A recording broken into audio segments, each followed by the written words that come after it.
Hello Summer Vibes! Umakyat nga pala ako ng bundok dito sa Barangay Pangban, Sumaraga, Samar. Napakaganda kasi ng view. Akala mo nasa ibang lugar ka, pero nasa Sumaraga ka lang pala.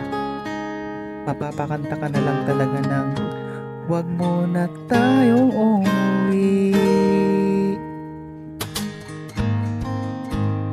Masarap talaga mag-road trip lalo na pag maganda ang panahon.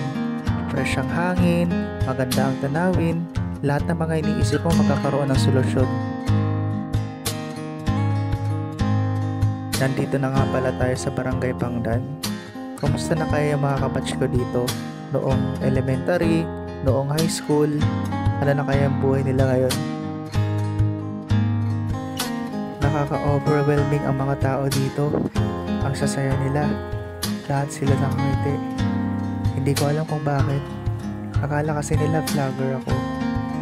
Bagay ba sa akin mag-vlogger? I-comment mo naman dyan.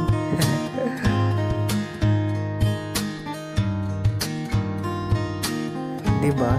Kahit sa simpleng paraan, meron kang mga taong napapangiti. Hoy, ang drama.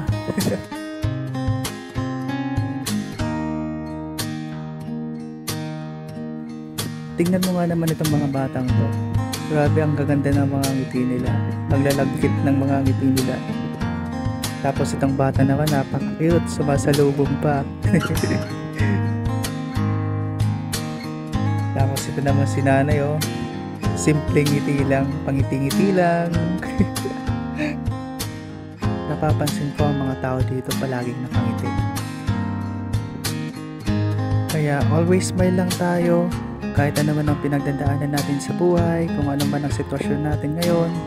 So always smile lang tayo. Sabi nga, smiling is the best therapy.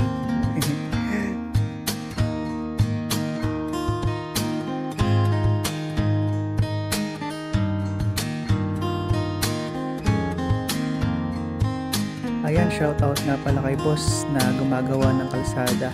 Maraming salamat po sa pag-aayos ng kalsada. Pinapaganda nyo po. Mag-ingat po palagi. God bless.